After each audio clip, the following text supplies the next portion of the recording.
Bares também, ainda dentro da sua subdivisão dos polígonos, ele coloca uma linha de rolagem e um ângulo de repouso na cruda lateral. O que é isso? Nessa porção da ponta nasal, seria bem a transição da parte mais que ele coloca mais dinâmica do nariz para a parte mais estática do nariz, existe um ângulo. E esse ângulo, ele está justamente na marcação do supratípico. Então, seria ali a porção, justamente essa divisão entre a porção móvel e fixa. E essa angulação ideal seria de mais ou menos 100 graus. Sendo que se ela for muito maior que isso, 110, 115 graus, ele traz, na tradução, um nariz pontudo, mas a intenção que eu acho que ele quis dizer é mais sendo um nariz pinçado, porque ficaria muito o ângulo muito alto, deixaria o nariz muito proeminente em sua ponta, fechando ali a parte da narina. Então, ficaria um pinçamento do nariz. Então, essa parte da divisão da porção fixa para a porção dinâmica teria que ter, na marcação do supratípio, uma angulação de 100 graus. Aí aqui é uma estrutura de um nariz aberto, para a gente saber mais ou menos onde que é esse ângulo. Então, seria justamente nessa porção, e em um nariz fechado, seria justamente ali no supratípio. A ponta nasal. A ponta nasal, ela foi idealizada por Shen como dois triângulos geodésicos equilaterais. Eu coloquei esse triângulo aqui, ele é um triângulo equilátero, mas não é geodésico, que geodésico seria, ele é uma estrutura tridimensional, né? Um triângulo que tem uma curvatura, no caso, uma proeminência anterior ali, então não dá para a gente demonstrar aqui, mas não tem problema. Então, os autores clássicos colocam a ponta nasal como dois triângulos, um de um lado, outro do outro. Já o Bares, ele subdivide esse triângulo em 4 porções, em 4 polígonos, que seria o polígono do domo, que é esse mais lateral aqui, o triângulo interdomal, que fica entre os dois triângulos do domo, que é a ponta nasal em si, os polígonos facetários, que fazem justamente esse contorno medial aqui da narina, e o polígono infralobular, que seria a porção da transição da ponta nasal para a columela. Então, essa é uma outra subdivisão da ponta nasal, de acordo com os polígonos que o Bares idealizou. E uma coisa um pouco diferente que ele coloca como conceito de diamante da ponta nasal, que em uma visão frontal, a ponta nasal ela deveria ter 2 pontos de luz. Então, o reflexo da luz deveria formar esses 2 pontos, que no caso daria uma aparência como se fosse um formato de diamante, que para o Bares tem um conceito um pouco mais estético do que se for um único ponto. Então, se a gente centralizar o flash de uma câmera, ter apenas um único ponto, não tem um resultado tão estético quanto esses 2 pontos, de acordo com o Bares. E para a gente conseguir isso, uma das coisas que tem que fazer é que na visão horizontal, a cartilagem alar ela tem que ser totalmente horizontalizada, ela não pode ter angulação. Então, esse RM e RI, eles têm que ser totalmente paralelos aqui nessa vista horizontal. Porque aí a gente vai conseguir, em uma visão frontal, definir esses 2 pontos de luz quando tivesse um observador ali, o que para ele seria um ponto mais estético. Ainda em relação à ponta nasal, o Bares coloca que os triângulos do domo e o triângulo interdomal, que seriam os que realmente preenchem a ponta nasal, o triângulo domal ele tem que ter, no mínimo, a sua base, no mínimo, metade do seu lado. Ou seja, essa porção aqui tem que ter, no mínimo, metade dessa porção do seu lado. E a base do triângulo interdomal tem que ser necessariamente mais larga do que a base do triângulo domal. Porque se a gente fizer isso, os 2 focos de luz ficariam justamente nesses dois triângulos domais, um de um lado, outro do outro, o que para o Bares seria um resultado mais estético. E o ângulo que a gente vai conseguir formar da separação dos triângulos domais e do triângulo interdomal, então é o próprio ângulo do triângulo interdomal, para mulheres seria um ideal de 90 a 100 graus, um pouco mais largo, e para homens de 80 a 90 graus. Em relação aos polígonos facetários, o polígono facetário, e os outros também que a gente vai falar daqui a pouco, são os próximos, os últimos a serem comentados, eles são estruturas mais superficiais. E a única relação que ele coloca é que a base inferior aqui do polígono facetário, ela deve ter, no mínimo, a altura do triângulo domal. Então, isso é para a gente ter um contorno narinário que não seria muito estreito, ou seja, a gente não vai ter um nariz muito pinçado, e vai conseguir fazer esse contorno da narina. Então, ele não pode ser muito pequeno. É um pouco assim, eu particularmente achei difícil esse entendimento dessas medidas. Então, por isso que vai ter o vídeo ali logo após, para a gente ver durante a cirurgia como é que o Bares vai tentar fazer essa divisão desses polígonos. Os últimos dois polígonos que ele coloca, os últimos três, que na verdade os dois estão juntos, é o polígono infralobular, que seria a transição da ponta nasal para a região da columela, sendo que sua base relacionada a maior ou menor exposição das narinas, ou seja, se a gente tiver uma base interdomal muito larga, a gente necessariamente vai ter um polígono infralobular mais largo em sua porção superior, e isso vai deixar o nariz mais achatado ou mais pontudo, porque vai ter relação com aquele ângulo que a gente falou anteriormente. Então, teria que ter essa relação conjunta entre os dois. E a base é discretamente maior nas mulheres, por isso que o ângulo também é discretamente maior nas mulheres, que a gente viu aqui anteriormente.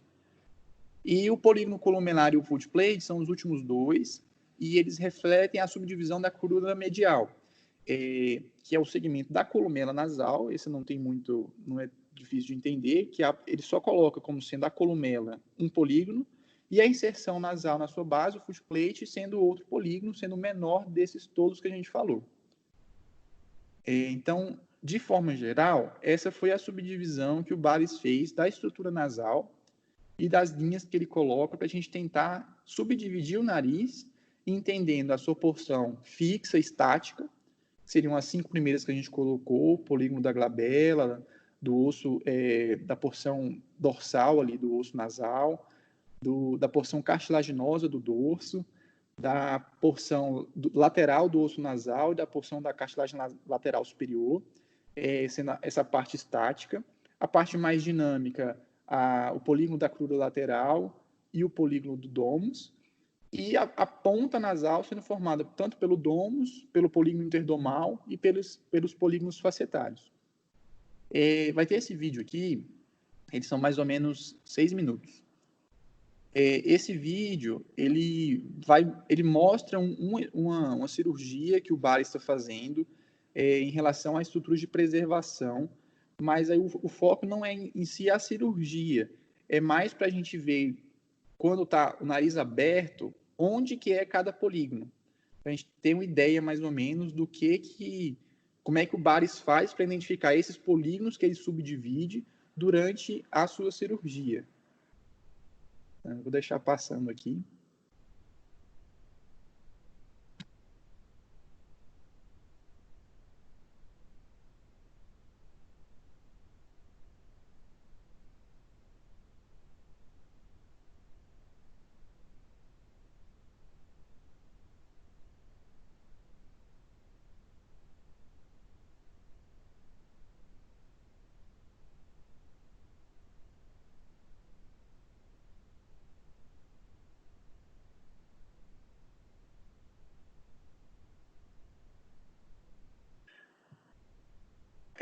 Agora que vai começar mesmo a cirurgia, ele estava primeiro só demonstrando a técnica que ele ia usar, mas aí ele vai conseguir agora marcar, ele vai colocar aquele mesmo desenho que a gente estava acompanhando desde o início e vai preenchendo o desenho de acordo com esse nariz que ele está operando aí.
O restante vai mostrar só fechando mesmo aqui o nariz, mas a intenção mesmo foi mostrar durante a cirurgia como é que seria a identificação desses principais polígonos que ele vai trabalhar, sendo da ponta nasal em si, que é o principal objetivo aqui do Bares nesse procedimento, para a gente tentar identificar cada estrutura e a referência de cada estrutura com cada polígono.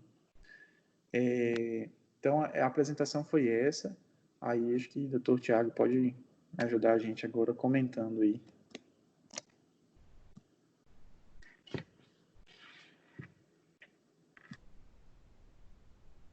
Parabéns, Lucas. Muito boa apresentação, bem esclarecedora. Não é um artigo fácil de entender.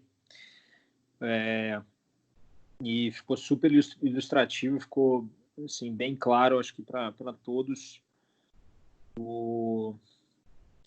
como é que o Bares, né, enfim, como a interpretação dele, né, em relação à estética nasal. Queria primeiro que abrir aí para as perguntas, né, se alguém tiver alguma dúvida, e aí depois eu vou fazer algumas perguntas para você, a sua opinião em relação a algumas situações específicas aí.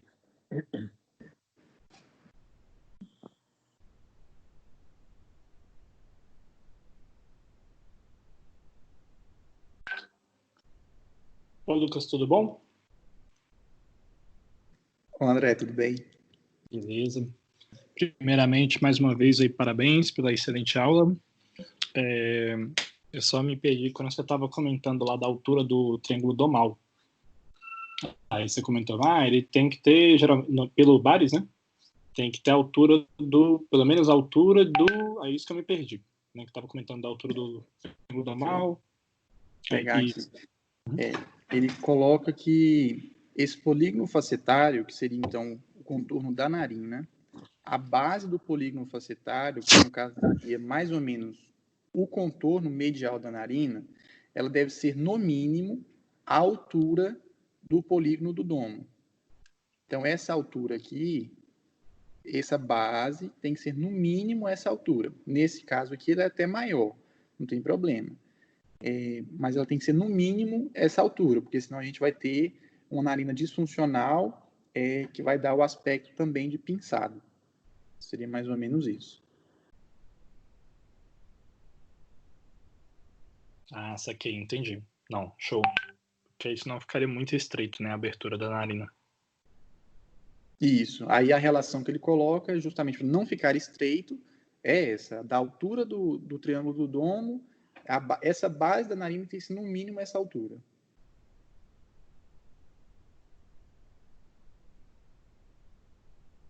Show de bola. Entendi. Obrigado.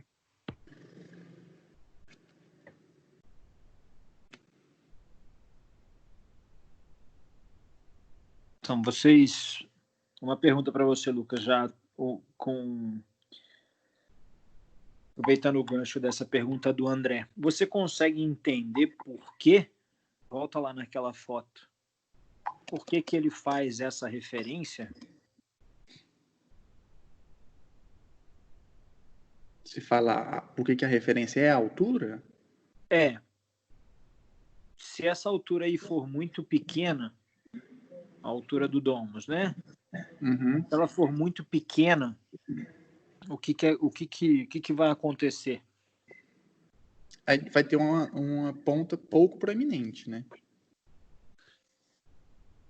Não sei se essa talvez seria a principal. Não, talvez essa não seria a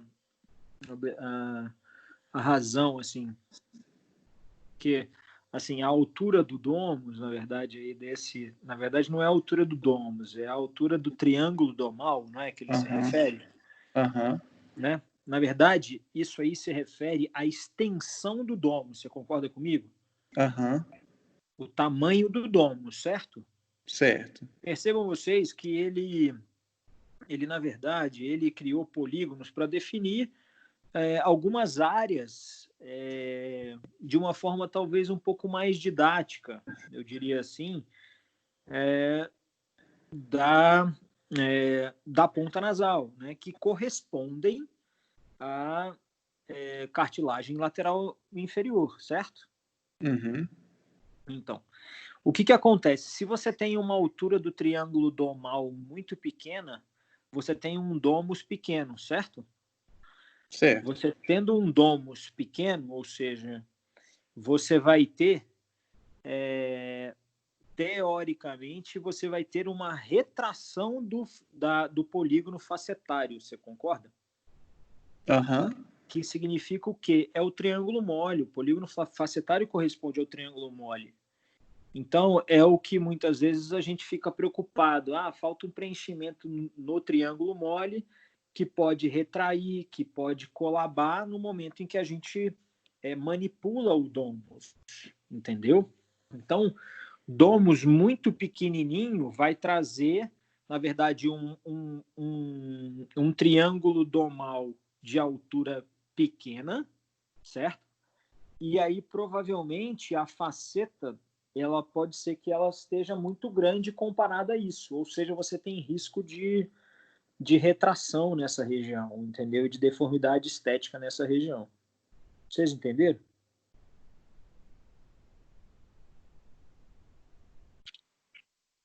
Pô, eu acho que eu entendi, sim. Mas aí, como foi pro Lucas, né? Pode comentar, Lucas. No caso, a retração seria da narina no final, né? Isso, seria uma retração, na verdade, no triângulo mole ali, ó.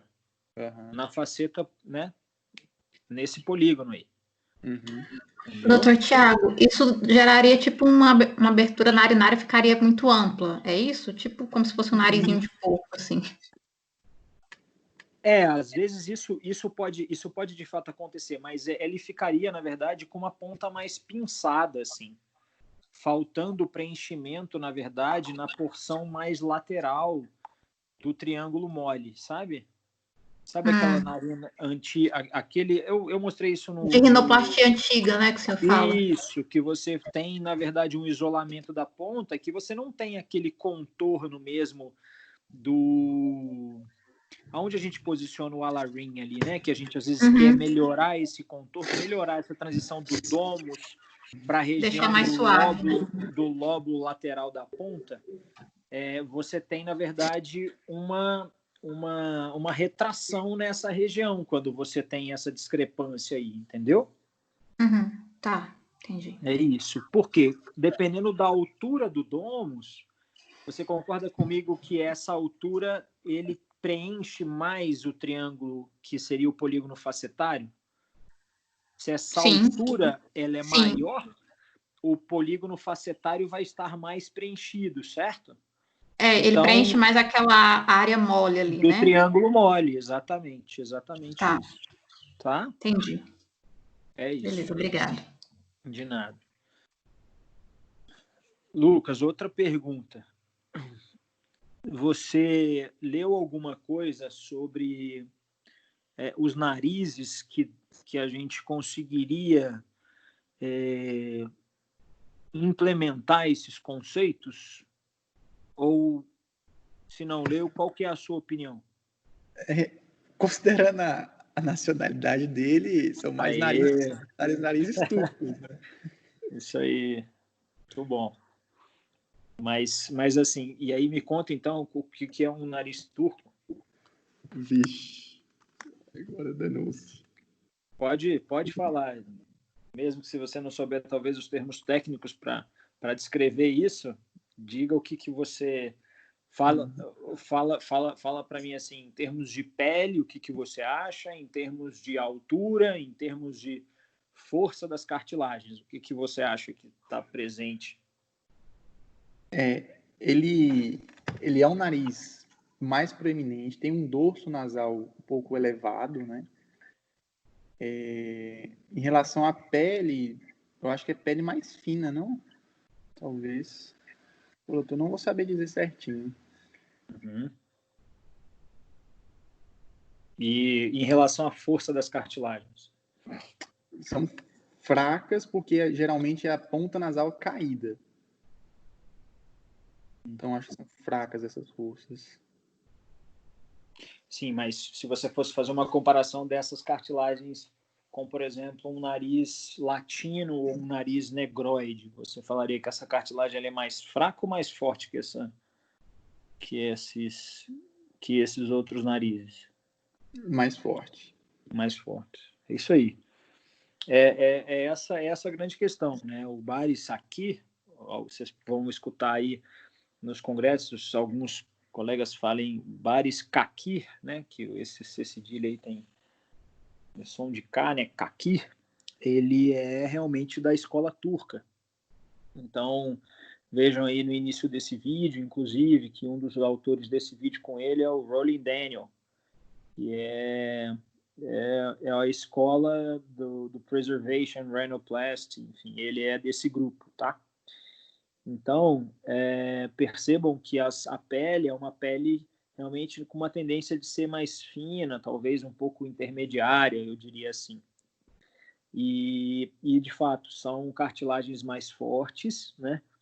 Então, esse conceito, ele é muito bem empregado em narizes que têm essa característica, né? Essas cartilagens laterais inferiores precisam ter força, né? Para que você consiga, com sutura, né? E aproximação, redução, né? Dessas cartilagens e reposicionamento desses ângulos que ele se refere, que essas manobras tenham importante impressão nessa pele, tá certo? Porque se a gente for pegar esses conceitos para empregar em pacientes de pele mais grossa, provavelmente a gente não vai ter sucesso, né, com esse duplo triângulo, com esse duplo ponto luminoso na ponta, enfim, todas essas questões que o Lucas colocou muito bem. Então, vejam vocês aí, você colocou de novo, né? A gente ainda não tinha discutido sobre isso, não me lembro se a gente colocou algum tema, mas essa aí, ó, vocês percebam que a gente conversou nas outras aulas sobre uma rinoplastia aberta. Essa aí é a famosa rinoplastia fechada. Vejam vocês que não tem uma incisão na columela, uma incisão transcolumelar, né? Então, essa incisão é uma incisão que a gente chama de incisão marginal, né, bem na margem da cartilagem lateral inferior, e aí há essa exposição das duas cartilagens laterais inferiores, sem precisar fazer essa incisão de Rett ou incisão transcolumelar. Então, e aí vocês veem que ele manipula essa região do triângulo domal, né, em cada um dos lados, e depois ele transfere uma das cartilagens para o lado contralateral, para ele poder fazer aqueles pontos de união, né? Para definir o triângulo interdomal, para definir o triângulo lobular, para definir o triângulo columelar. Certo? Então, enfim, esses são os conceitos de Baris. Importante depois vocês, né, com calma, peguem esse artigo e façam aquela correlação. Na minha aula passada, eu falei para vocês da importância da gente entender o que a cruz medial ela corresponde na estética do nariz, o que a cruz intermédia corresponde na estética do nariz, o que o domus corresponde, o que a cruz lateral corresponde. Então, e aí fazer essa correlação exatamente com esses triângulos, vocês vão ver que são estruturas, né? Eles correspondem, na verdade, à mesma coisa, só que ele denominou, né, através desses polígonos aí. O último conceito importante que vocês vão escutar muito, coloca naquela angulação que você apresentou, Lucas. Essa não. Essa aí, exatamente. Como é que é o nome desse ângulo?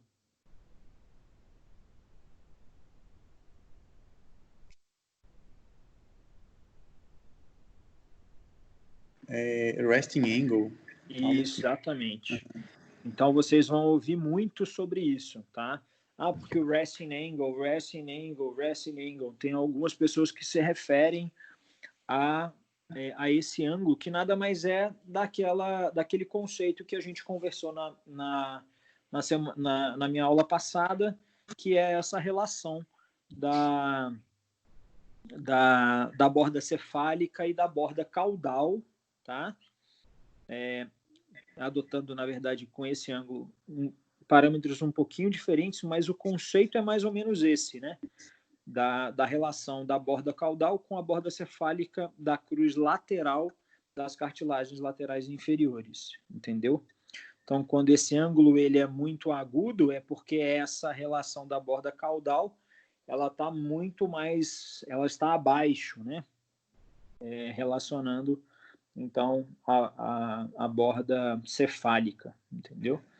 Então, esse resting angle, ou ângulo de repouso, né, que algumas pessoas falam, da lateral inferior, é isso que permite uma melhor definição da ponta nasal, né?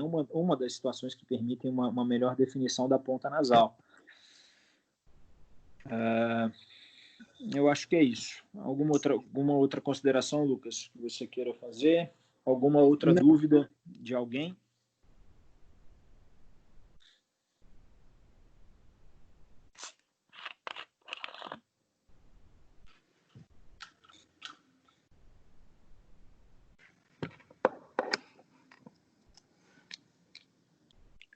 Doutor Thiago, só para confirmar aí.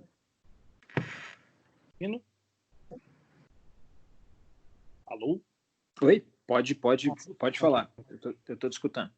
Esse resting angle aí, ou ângulo de repouso, por exemplo, em cateto é o plano, né, da própria cartilagem, né, da crura, né?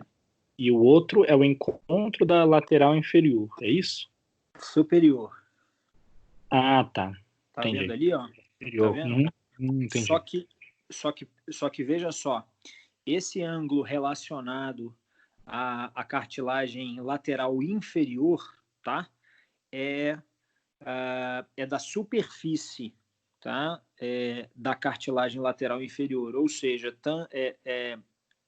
traçando a linha, né, da borda cefálica à borda caudal. Se ela está mais cefalizada, ok? E se a borda caudal está mais baixa do que a borda cefálica, percebe que esse ângulo aumenta, tá vendo? Que é essa primeira figura A. Quando você reposiciona a borda caudal, quando você abaixa a borda cefálica e eleva a borda caudal, esse ângulo reduz. Você entendeu? Sim, entendi. Ela fica mais retificada. É difícil um pouco de entender o ângulo, porque o ângulo porque essa interpretação ela é um pouco tridimensional, sabe? Entendeu? Eu achei mais interessante com a outra figura do que essa com a cartilagem aberta aí. Exatamente. A outra dá para a gente entender um pouco melhor, entende? Essa aí, ó. Então é isso que ele falou, lembra? Quando ele disse que talvez o que ficou difícil para entender foi na verdade a tradução que ele colocou aqui embaixo, pontudo, pinçado, tá vendo? Porque quando a borda caudal da lateral inferior ela está muito mais muito mais baixa, tá certo? A tendência é da gente ter uma ponta mais globosa, entendeu? Ela fica uma bola na ponta. Quando você melhora essa angulação, que você reposiciona tanto a borda caudal quanto a borda cefálica, você joga ela, inclusive nessa figura tá bem desenhado, inclusive um pouco mais lateral a porção mais